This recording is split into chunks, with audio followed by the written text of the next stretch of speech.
The metallic taste flooded my mouth as I watched the reception hall spin around me. My name is Meca Carter. I'm 27, and this should have been the happiest day of my life. Instead, it became the day I learned that the greatest danger can come from those who claim to love us most. You look radiant, sweetheart.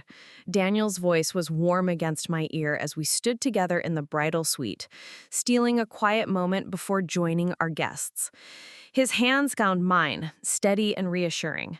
After 2 years together, I still felt butterflies when he looked at me like I was his entire world.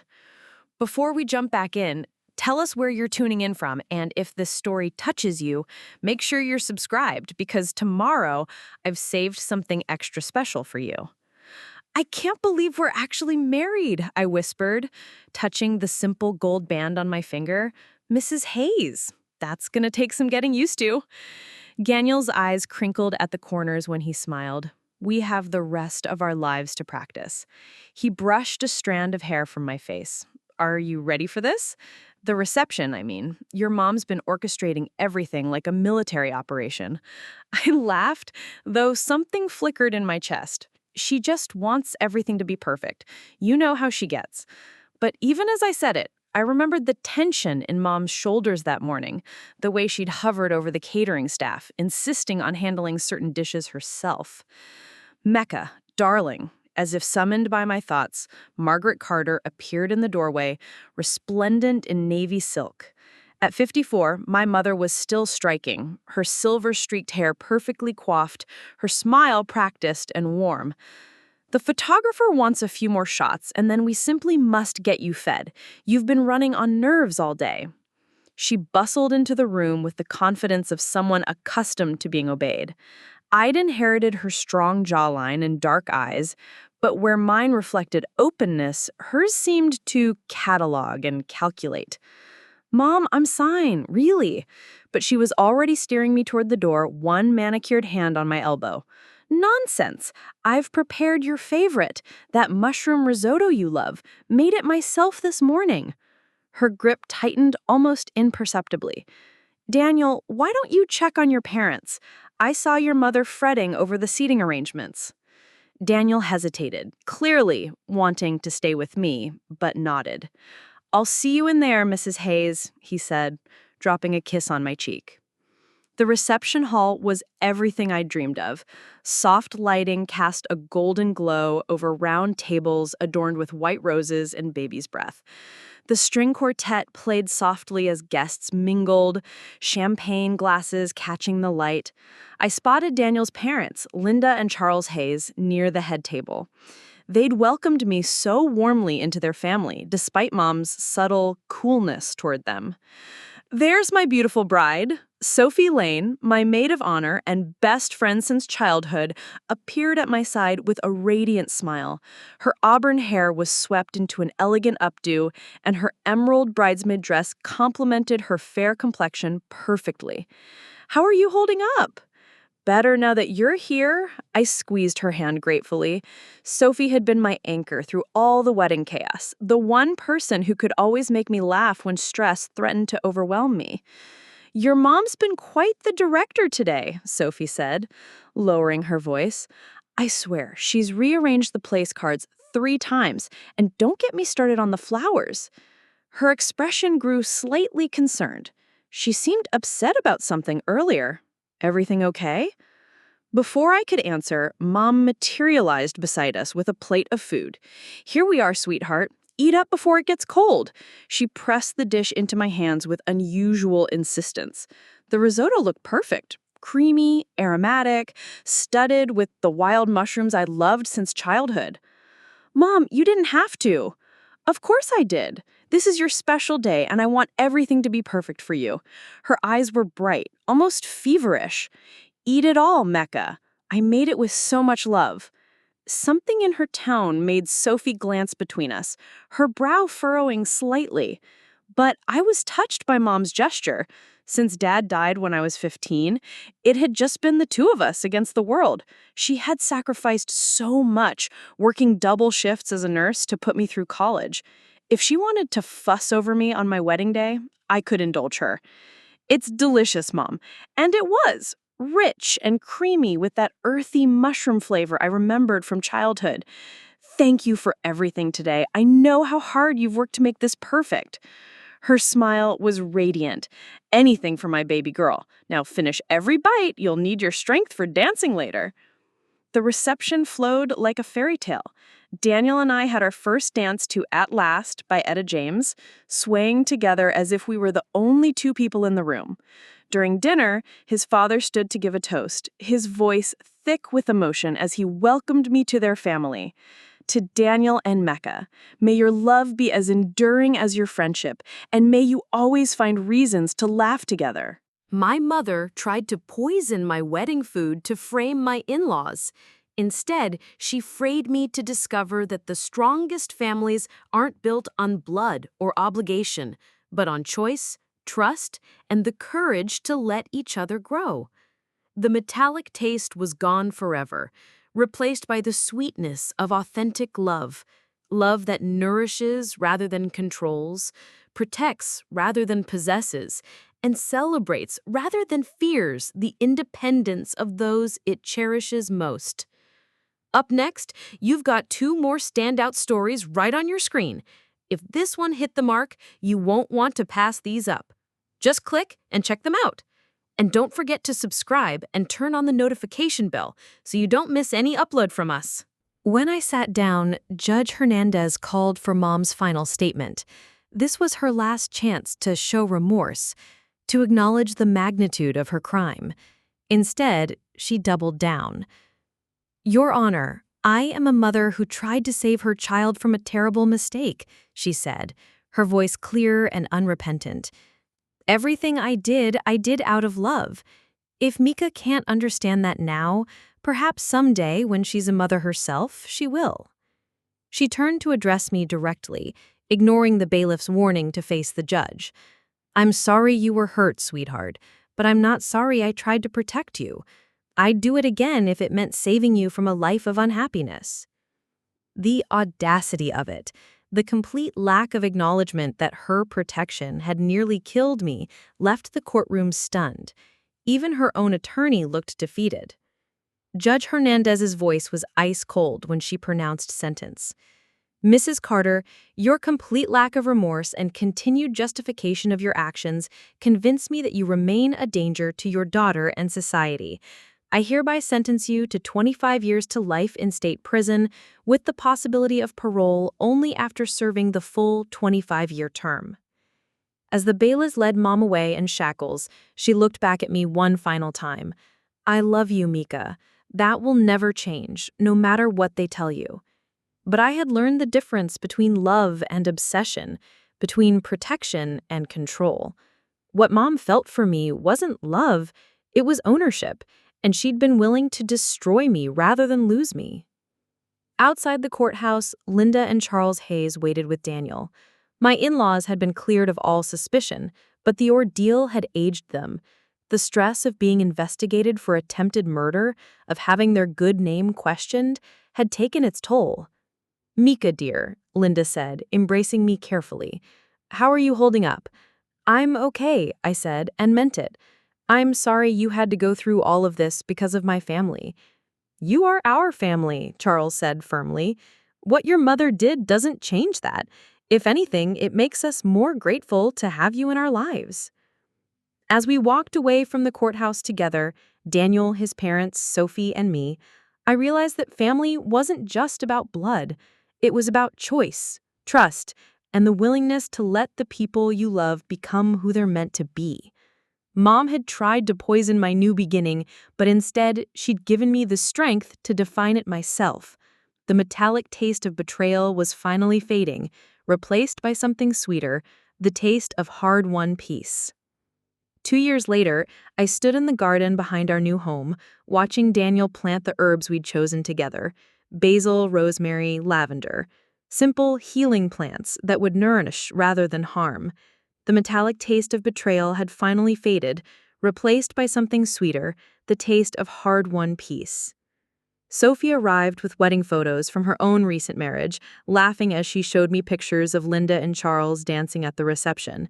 My in-laws had become my anchors, showing me what healthy family love looked like: supportive but not controlling, protective but not possessive. "Any word from Margaret?" Sophie asked gently. I shook my head. Mom had written countless letters from prison, each one insisting she'd acted out of love, that someday I'd understand. I'd stopped reading them months ago. Understanding her motivations didn't require forgiving her actions. That evening, Daniel and I attended the ribbon-cutting ceremony for the Meca Foundation for Food Safety Awareness. We'd channeled our trauma into purpose, educating others about the hidden dangers that could lurk even in the most trusted relationships. My mother tried to poison my new beginning, but instead, she gave me the strength to define it myself. True love doesn't control or manipulate, it sets you free to become who you're meant to be. Later, alone with Daniel under the stars, I reflected on how far we'd traveled from that terrible wedding day. The scars remained, but they'd taught me valuable lessons about trust, resilience, and the difference between love and obsession. "Do you ever regret marrying me?" I asked, half joking. "You've certainly got more drama than you bargained for." Daniel pulled me closer, his voice warm with certainty. "I married you, Meca. Not your family history, not your mother's crimes, you. And I'd choose you again every single day." The foundation had already helped 3 families recognize signs of domestic poisoning. Each case we prevented felt like a small victory against the darkness Mom had tried to create. We couldn't undo the past, but we could ensure it served a purpose. Sometimes I wondered what might have happened if Mom had simply talked to me about her concerns, if she'd trusted me to make my own decisions, even if they differed from hers. But those were questions for therapists and philosophers. I'd learned to focus on what I could control: my choices, my relationships, my future. The woman who'd given me life had tried to take it away, but in the end, she had given me something more valuable than she'd ever intended: the knowledge that I was strong enough to survive even the deepest betrayal, wise enough to recognize real love when I found it, and brave enough to build the family I chose, rather than accepting the toxicity I'd inherited. You obtained Charles Hayes's pharmaceutical background illegally? I did what any protective mother would do. You calculated the exact dosage of poison that would make your daughter sick enough to cancel her wedding? I calculated the dosage that would save her from a lifetime of misery. Morrison moved closer to the witness stand. "Mrs. Carter, your daughter nearly died. Her heart stopped twice in the ambulance. How was that saving her?" For the first time, Mom's masks slipped completely. She would have been fine if she hadn't eaten so much of it. I told her just a small bite, but she always was greedy, always wanted more than was good for her. The courtroom fell silent.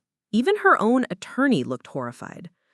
"So you're saying your daughter's near-death experience was her own fault for eating too much of the poison you prepared for her?" "I'm saying I've spent 27 years protecting her from her own poor judgment. This was just another example." The jury deliberated for less than 3 hours. When they returned with a guilty verdict on all counts, attempted murder in the first degree, conspiracy, and evidence tampering, Mom showed no emotion.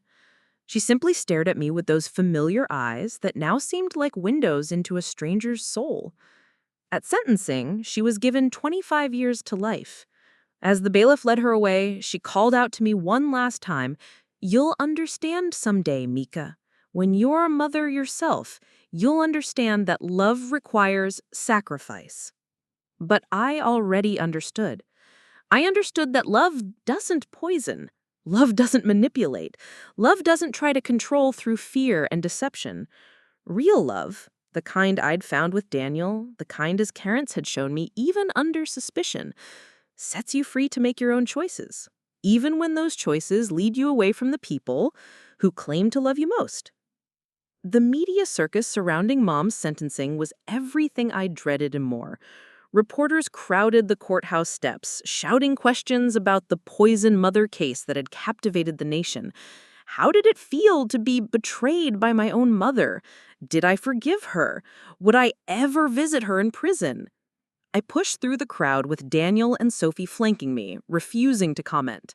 The answers to their questions were too complex, too raw for sound bites. Inside the courtroom for the sentencing hearing, Mom sat at the defendant's table looking smaller somehow, diminished by the weight of her conviction. She'd aged years in the months since her arrest, her carefully maintained appearance now showing the strain of her collapsed world. Judge Patricia Hernandez was known for her fairness, but also her stern hand with violent offenders. As she reviewed the case file, the courtroom held its collective breath. Mrs. Carter, you've been found guilty of attempted murder in the first degree against your own daughter.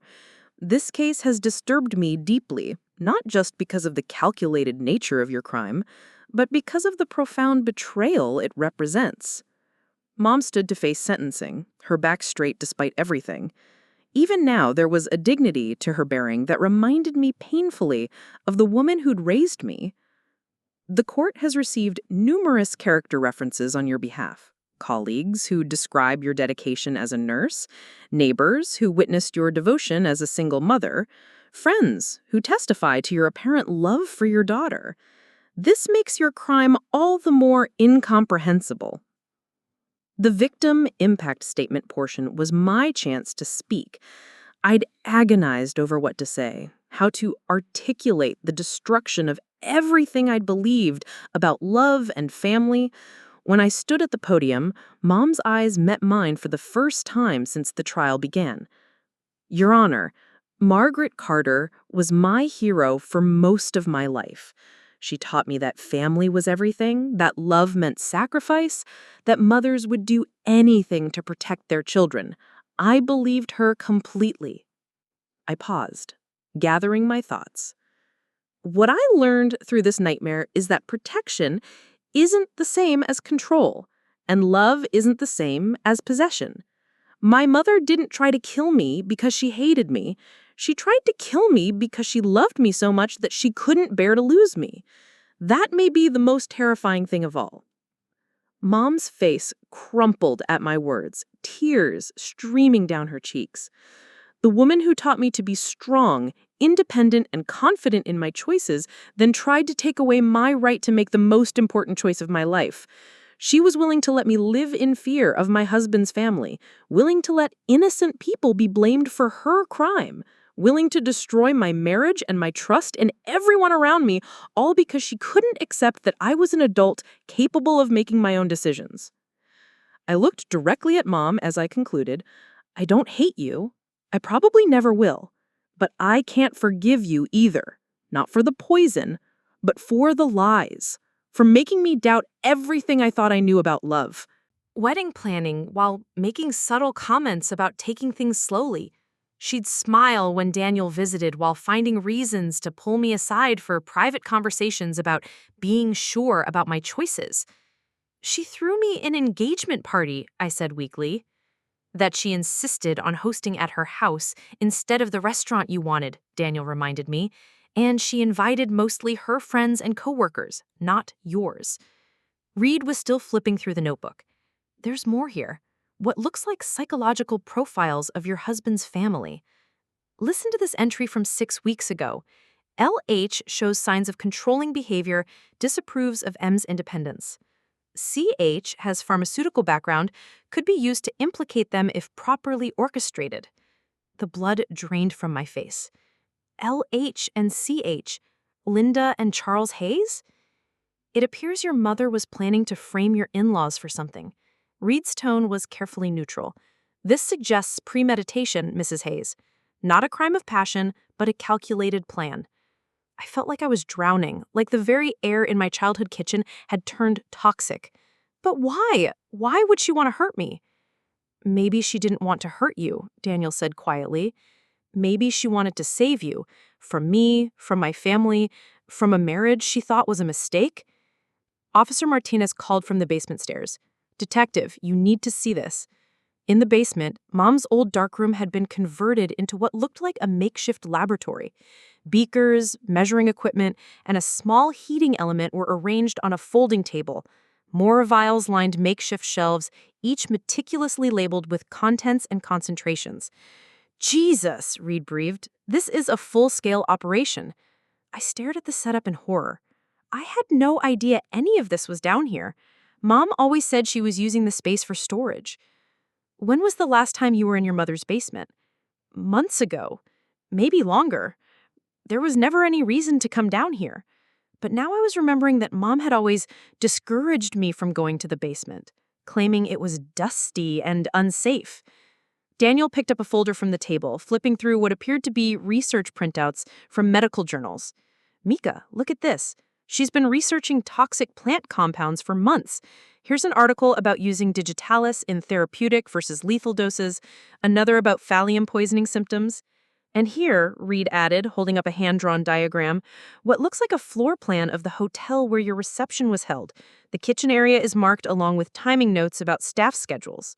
The evidence was mounting into an undeniable picture, but my mind kept rebelling against it. This was my mother, the woman who'd sung me lullabies and held me through nightmares, who'd worked double shifts to pay for my education. There has to be another explanation, I said desperately. Maybe she was investigating something, trying to protect me from someone else's plan. Reed's expression was sympathetic but skeptical. Mrs. Hayes, I understand this is difficult to accept, but the evidence suggests your mother spent considerable time and effort planning what happened to you at your wedding. We spent another hour in the basement uncovering more damning evidence. A calendar marked with my wedding date and the notation D-Day, a folder containing copies of Daniel's family's medical records, somehow obtained despite privacy laws. Most chilling of all, a draft letter addressed to me, never sent. My dearest Meca, by the time you read this, you'll understand that everything I've done has been for love. You're too young, too trusting to see what I can see. The Hayes family will destroy your happiness, control your life, turn you against me. I couldn't let that happen. I couldn't lose you the way I lost your father. If you're reading this, it means my plan worked and you're safe. You may hate me now, but someday you'll thank me for saving you from a terrible mistake. The letter was dated 2 days before my wedding. She was going to let me think Daniel's family tried to kill me, I whispered, the full scope of the betrayal finally sinking in. She was going to let me live with that fear, that suspicion for the rest of my life. Unless her plan had worked completely, Reed said grimly. Unless she'd decided to leave Daniel rather than risk another attack from his family. I thought about the past few days.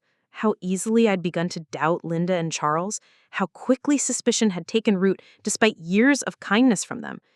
If I'd lived, if the dosage had been just right to make me sick, without nearly killing me, would I have eventually convinced myself that Daniel's family was dangerous? Would I have ended my marriage to protect myself from a threat that never existed? We need to go back to the hospital. We need to warn everyone that my mother... I couldn't finish the sentence. Since I was 5, Mom bought it after Dad died. I wrapped my arms around myself, feeling exposed despite the warm afternoon sun. She refinanced twice to keep up with the mortgage while putting me through college. Reed nodded, making notes about the timeline. Mom had remained at the hospital, claiming she was too distraught to watch strangers rifle through her personal belongings. She'd given her consent for the search with reluctant grace, insisting she had nothing to hide, but understanding the necessity of being thorough. "Whatever you need to do to find the truth," she told Reed. "I just want my daughter safe." The house felt different, with police moving through it systematically. Childhood memories seemed to fade under the harsh reality of evidence collection and photography.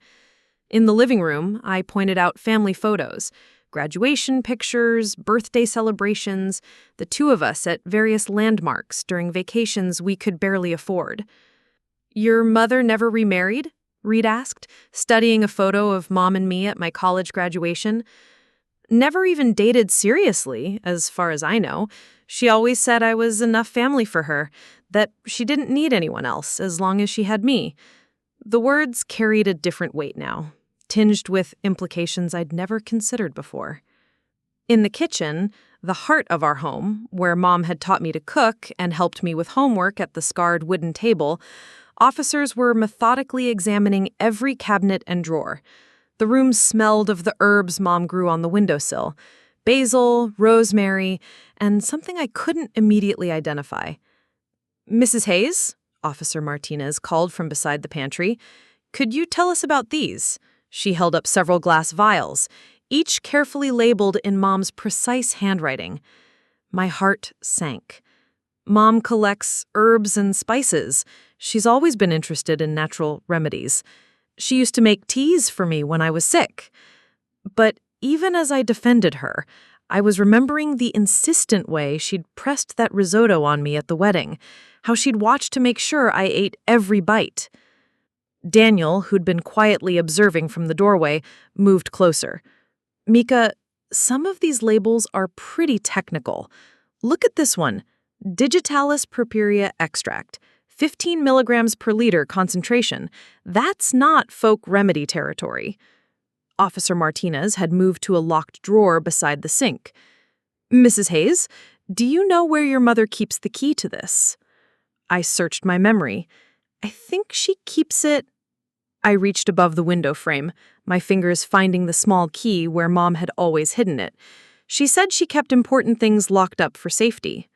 The drawer yielded a notebook, its pages filled with Mom's meticulous handwriting. Reed flipped through it carefully, his expression growing more serious with each page. "What is it?" I asked, though I was afraid to know. "Detailed notes on various plant toxins, their effects, dosage calculations. Here's an entry from 3 weeks ago. Digitalis and thallium combination, cardiac and neurological effects. Onset within 1 to 2 hours, symptoms mimic severe food poisoning initially." The words hit me like physical blows. I sank into one of the kitchen chairs, the same chairs where Mom and I had shared countless meals and conversations, where she helped me plan my wedding just months ago. "There has to be an explanation," I whispered. "Maybe she was researching plant safety for her nursing work, or helping someone else with a project." Daniel knelt beside my chair, his hand covering mine. "Meca, I know this is hard to process." "No, you don't understand. This is my mother. She raised me alone, sacrificed everything for me. She couldn't." "Mrs. Hayes," Reed's voice was gentle but firm, "I know this is overwhelming, but we need to consider the possibility that your mother had reasons for wanting to prevent this marriage." "What reasons? She likes Daniel. She's been supportive of our relationship." "Has she?" Daniel's question was quiet, but it cut deep. "Think about it, Meca. Really think about it.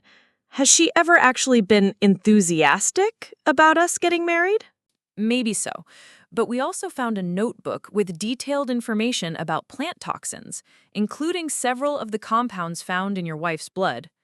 Reed leaned forward.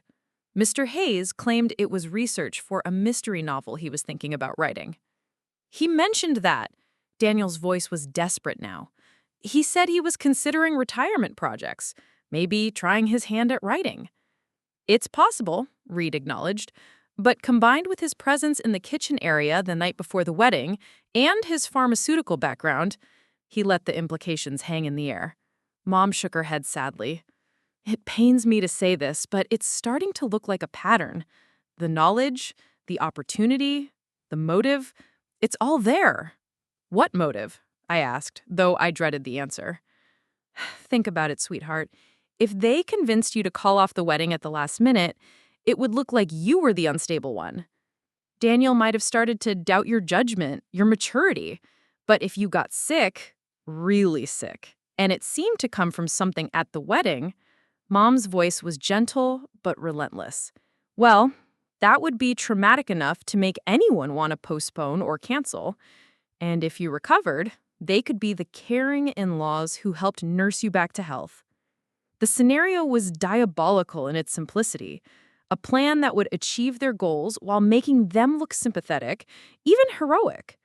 But it required them to view me as an obstacle to be removed rather than a daughter-in-law to be welcomed. "They miscalculated the dose," Reed said quietly.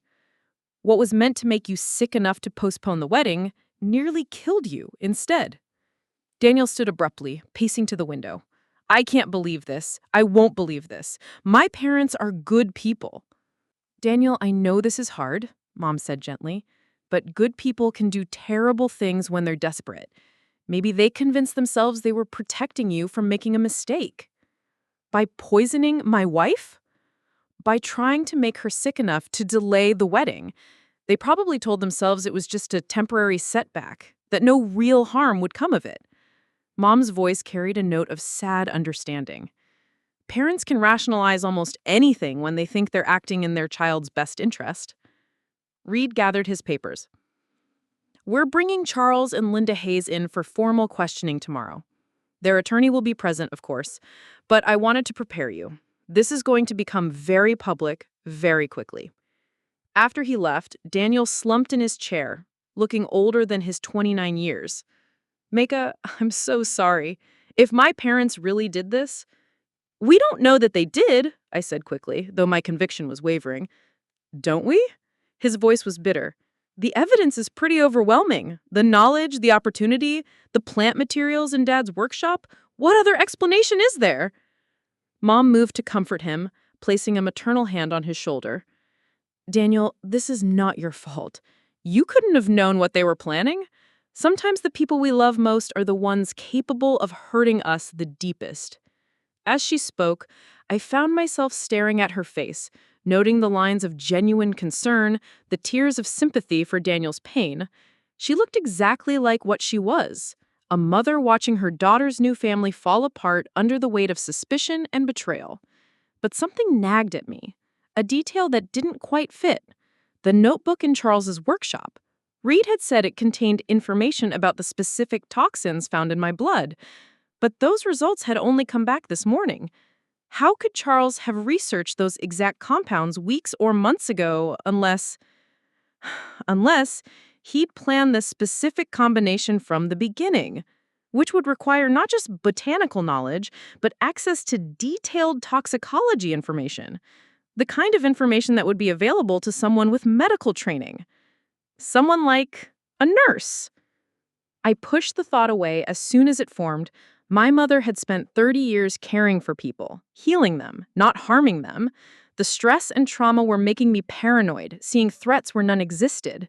But as I watched her comfort Daniel with such practiced sympathy, I couldn't quite shake the feeling that I was missing something important, something that was hiding in plain sight.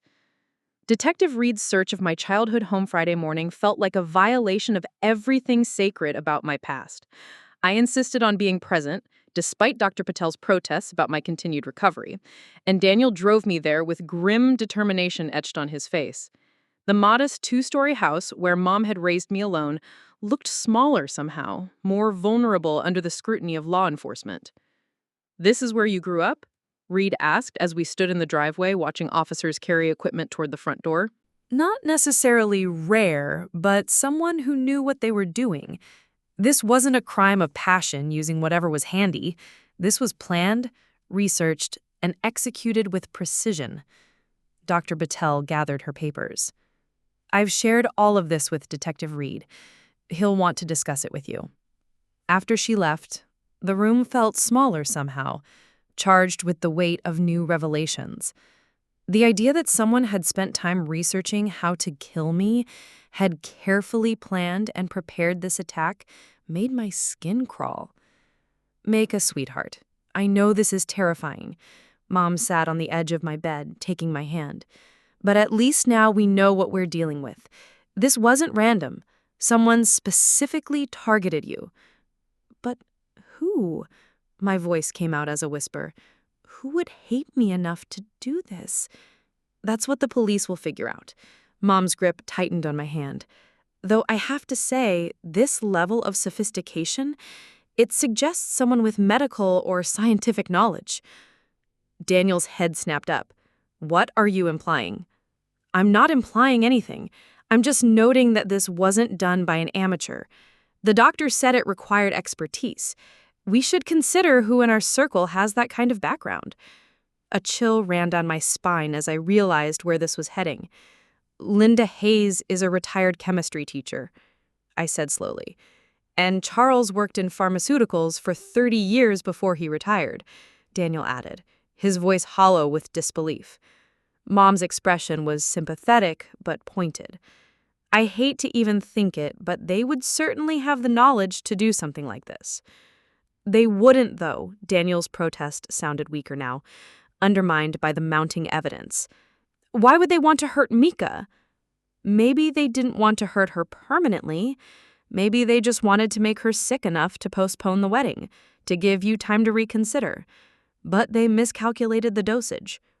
The theory hit like a physical blow. It was plausible, almost reasonable, a plan that had gone horribly wrong rather than a calculated murder attempt. But as I tried to reconcile this with the Linda and Charles I knew, who'd welcomed me with such warmth, who'd shared family recipes and embarrassing stories about Daniel's childhood, something felt fundamentally wrong. Detective Reed arrived an hour later with news that deepened the mystery further. He'd interviewed the catering staff, and their stories were consistent. The Hayes family had indeed contributed dishes to the reception, and Charles had been seen in the kitchen area the night before the wedding. Mrs. Hayes, I need to ask you about your relationship with your in-laws more specifically. Beyond the general family dynamics, were there any specific incidents that might have caused tension? I searched my memory, trying to view past interactions through this new lens of suspicion. There was one thing, I said reluctantly. Last month, we were at their house for dinner, and Linda made a comment about how young I was to be getting married. She said something about how I'd never really experienced life, never traveled, or lived independently. That sounds like normal parental concern, Daniel protested. Maybe, but Charles backed her up, saying maybe we should wait a few years, make sure we were really compatible. I hated myself for recounting this, but Reed was watching me intently. When I said I was sure about Daniel, Linda got this look, like she was disappointed in my answer. Disappointed how?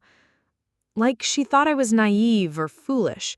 She said something about how young love doesn't always last, and wouldn't it be terrible to realize we'd made a mistake after it was too late? The memory stung more now than it had at the time. Daniel told them they were being overprotective, but the conversation got pretty tense. Reed made notes, while Mom nodded knowingly. Parents can be very invested in their children's choices, sometimes too invested. There's something else, Reed continued. We found some interesting items during our search of the Hayes home yesterday. My heart stopped. You searched their house? With a warrant, yes.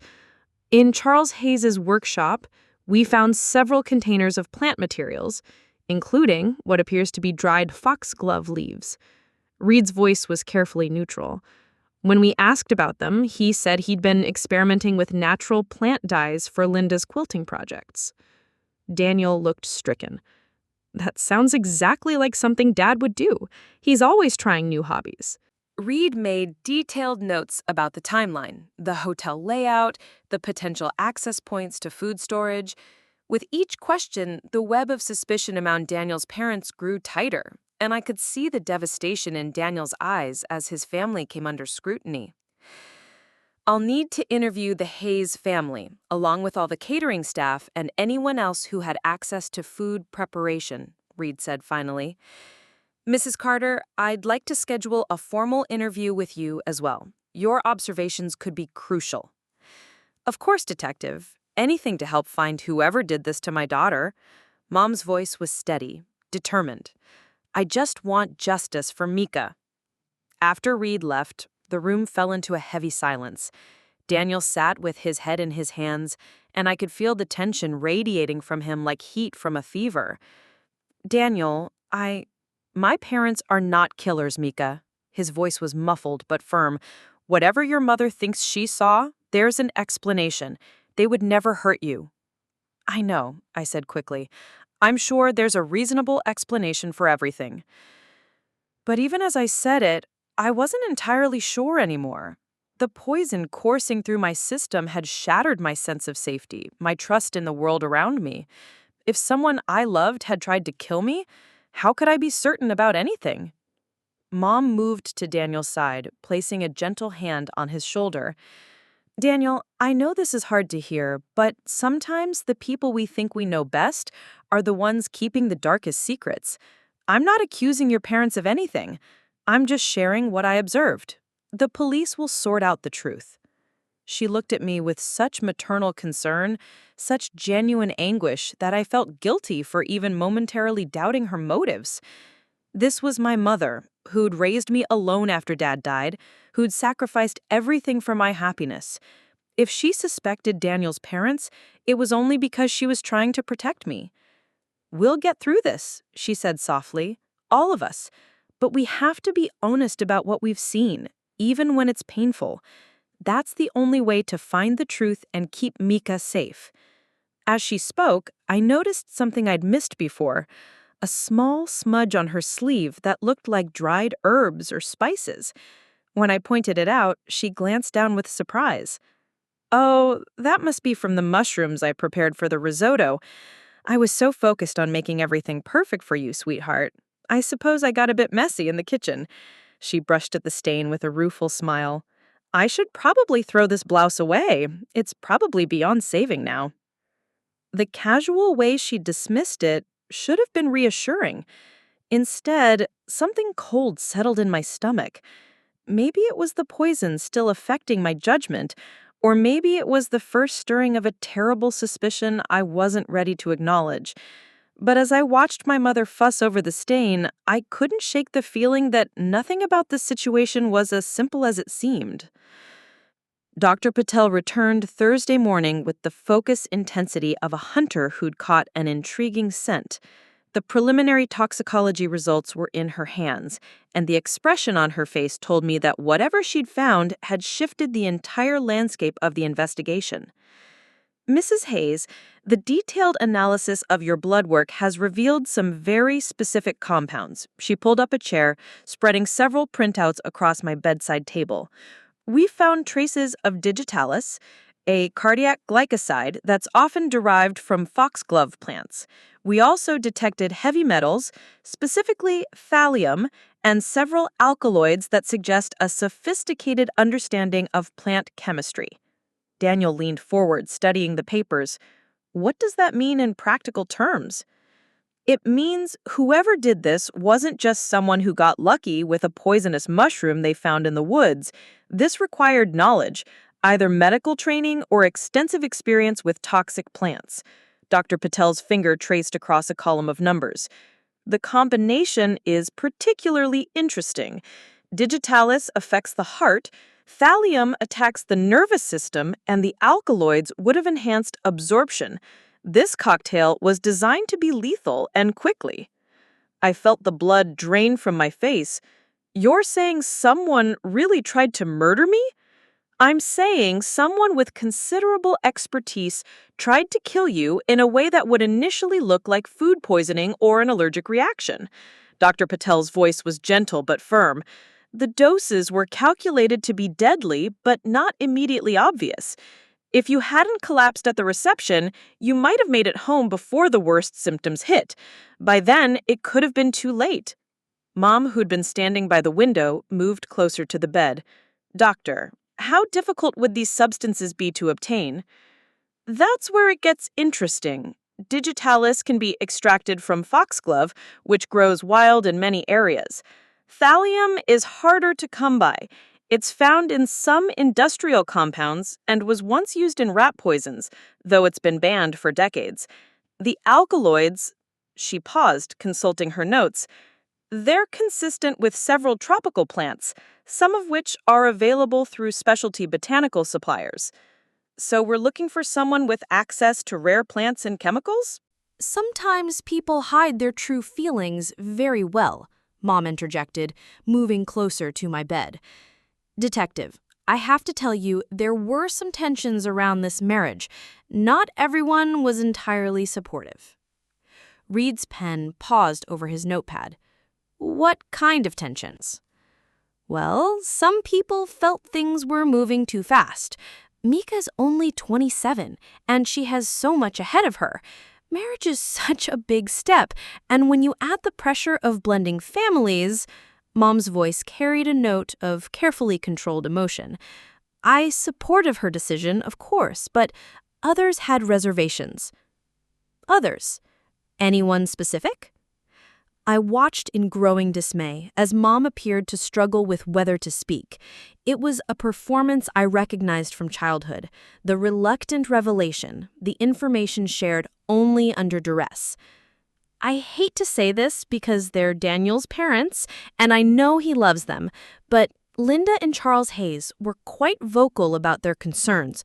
Mom's voice dropped to a whisper. They thought Meca wasn't right for their son. That's not true! Daniel shot to his feet, his face flushed with anger. My parents adore Meca. They've been nothing but welcoming since the day I brought her home. Daniel, sweetheart, I know you want to defend them, but I heard them myself. Mom's tone was gentle, sympathetic. At the rehearsal dinner, Linda was asking whether you and Meca had discussed prenuptials. She seemed quite concerned about protecting the family assets. My heart sank as I remembered the conversation. It had been awkward, yes, but I'd interpreted it as typical parental protectiveness, not malice. That's completely taken out of context, Daniel protested. Mom was just trying to make sure we'd discussed all the practical aspects of marriage. She wants us to be happy. Reed was taking notes, his expression neutral. Mrs. Carter, did you witness any other concerning behavior from the Hayes family? Well, there was the matter of the food they brought to the reception. Mom twisted her wedding ring nervously.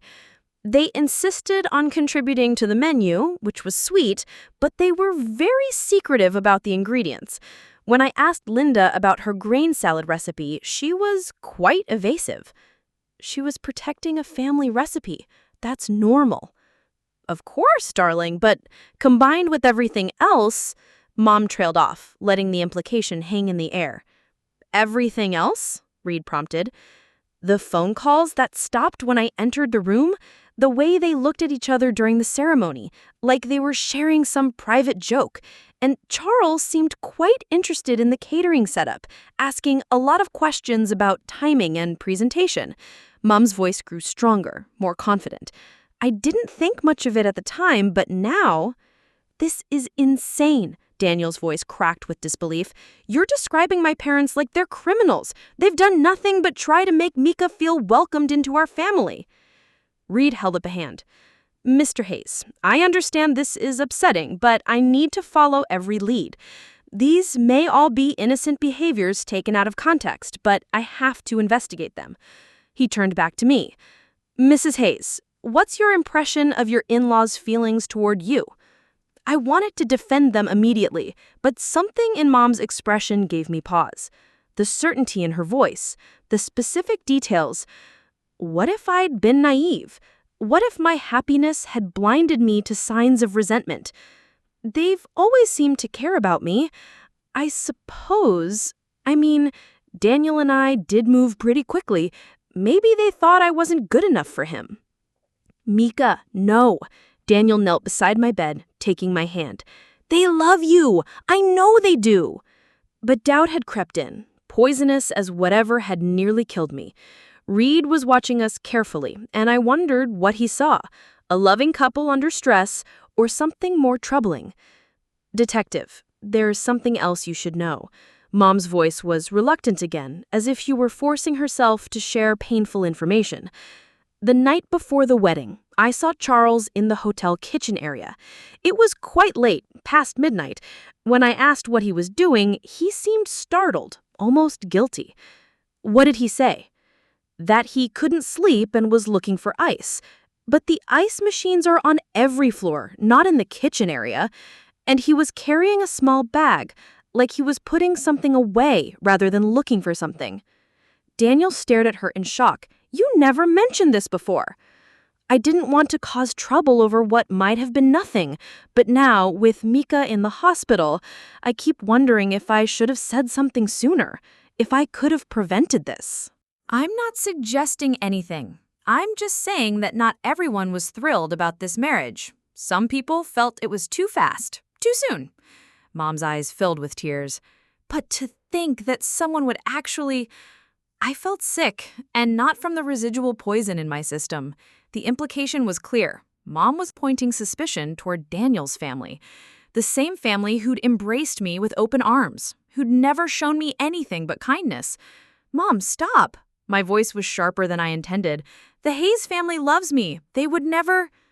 Of course they wouldn't, sweetheart, but people can be good at hiding their true feelings, can't they? She looked directly at Dr. Patel. Doctor, would these compounds be difficult to obtain? Some of them, yes. Others are derived from common plants, though you'd need to know what you were doing to extract and concentrate them effectively. Dr. Patel was studying Mom with increasing focus. Do you have any medical or pharmaceutical background, Mrs. Carter? I'm a registered nurse, 30 years experience. Mom straightened with pride. I've seen my share of poisoning cases over the years. I see. Dr. Patel made another note. And you prepared your daughter's food personally? Yes, because I wanted everything to be perfect for her special day. I've been cooking her favorite dishes since she was a child. To think that someone used that against her, used my love for her? Daniel stood abruptly, his face flushed with anger. You're talking about my family, my parents who've done nothing but welcome Meca with open arms. They're devastated by this. They feel guilty even though they did nothing wrong. Daniel, please. I reached for his hand. We don't know anything yet. We know someone tried to kill my wife, he said, his voice tight with emotion.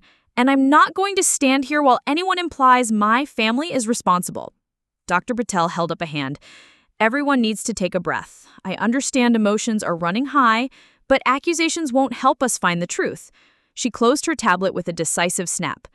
I'm recommending a full criminal investigation. The police will need to interview everyone who had access to food or drink at the reception. She turned to me. Mrs. Hayes, I know this is difficult, but I need you to think carefully about everyone who interacted with your food that night. Everyone who might have had the opportunity to introduce these substances. As she left, the room fell into tense silence. Mom was staring out the window, her shoulders rigid with suppressed emotion. Daniel paced like a caged animal. And I lay there trying to reconcile the fact that someone I trusted had tried to kill me on what should have been the happiest day of my life. The metallic taste was back in my mouth, and I realized with growing horror that it might not be from the poison at all. It might be the taste of betrayal itself.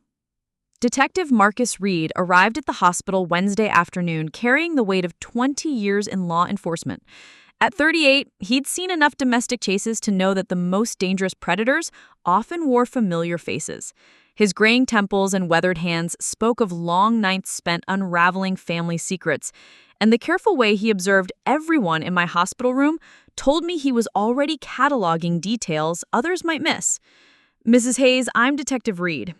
His handshake was firm but gentle, conscious of my weakened state.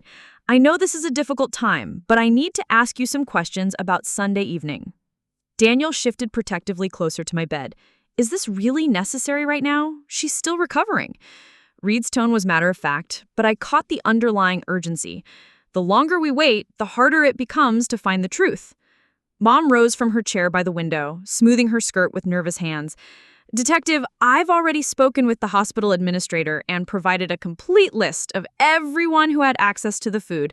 I supervised the catering myself, so I can tell you exactly.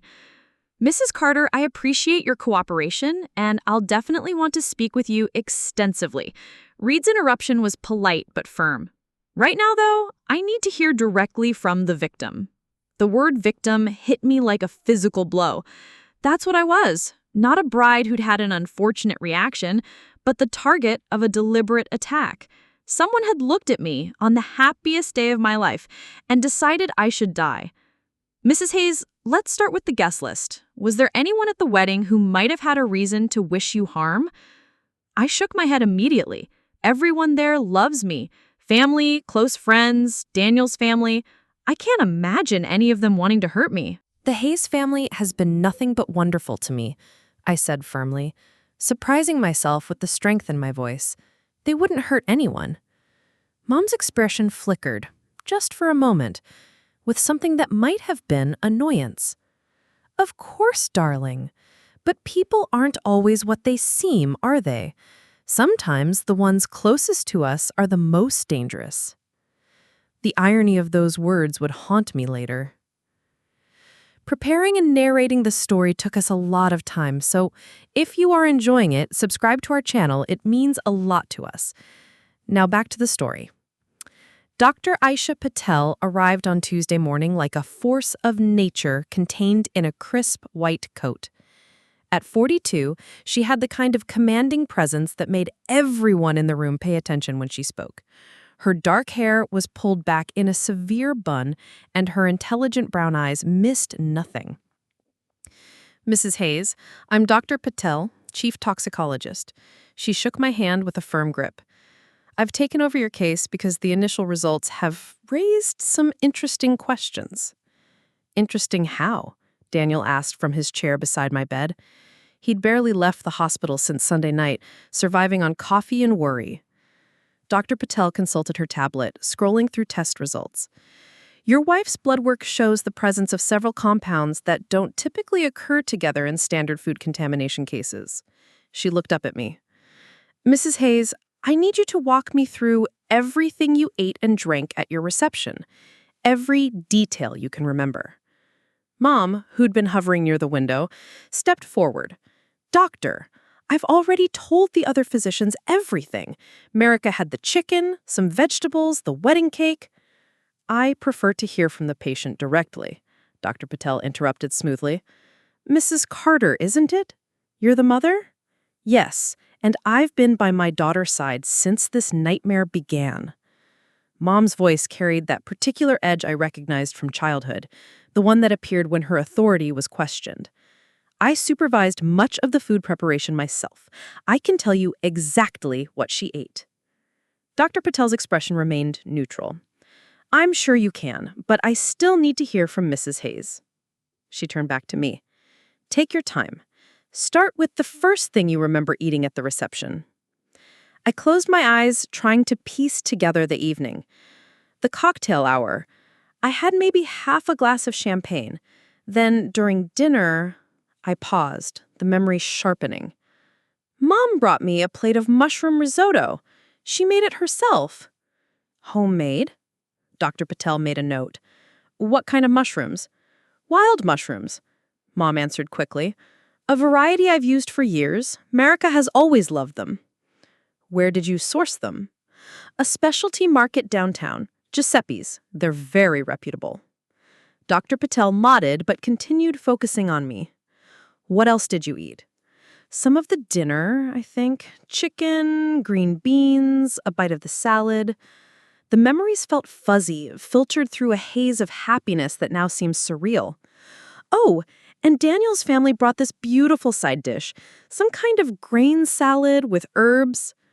I saw Mom's jaw tighten, almost imperceptibly. This grain salad, Dr. Patel continued, did you eat much of it? Just a small serving. It was delicious. Linda's recipe, I think. Mrs. Hayes. Dr. Patel's tone grew more serious.